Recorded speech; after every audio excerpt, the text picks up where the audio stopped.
Hello everyone, I wanted to do a recap of my trades today. I took two trades on the same stock, Netflix. I'll let you know what happened with that. So I like Netflix because of the daily, basically. It's been in a downtrend lately. Not that much support in the daily chart either on the way down.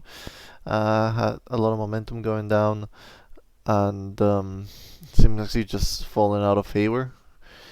It didn't have that much of a gap, but it's only 1%. We usually look at the gap versus is like minus 2%, but I liked it because of that. And plus, I traded yesterday with success, so I was liking the flow that that's been doing. So I put my levels. We're back here, and then as the market opened, I was looking maybe for the Rising Devil. Shout out to Brian for doing showing us that amazing strategy. So when it popped up here, I was interested in taking it short, but I wanted to see some kind of retest. So when I saw this second retest, that actually went a little bit higher. So I'm glad I didn't take it short here because I might have gonna stop out by this wick.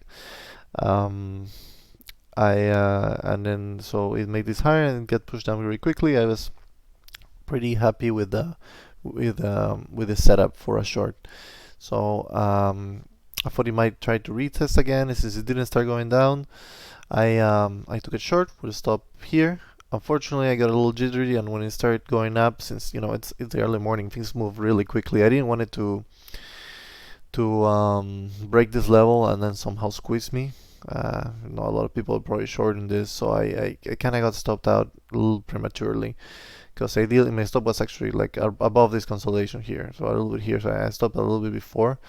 So I didn't get a full R, but I did get stopped up. But then I saw it going down again quickly, and I took it short again with the same stop up here.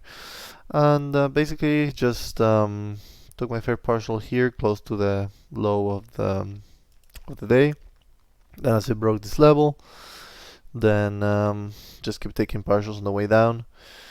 I had to have some patience here and took one more here because it was a lower day. And then when it got here, I had very little shares left, and I was close to this level, and it just seems like it couldn't go any lower, just pushing back up. So I took all out here, and luckily enough, I guess it was so far it's been the low of the day. So that's the trade. Um, just a couple notes on this Rising Devil. Yeah, I think it manifests in different ways. I mean, you can either take it, I think, with a large stop without waiting for the retest, or you can wait for the retest and then take it lower, which is what I decided to do today. So I hope this recap helps, and if you have any questions, let me know. Thank you.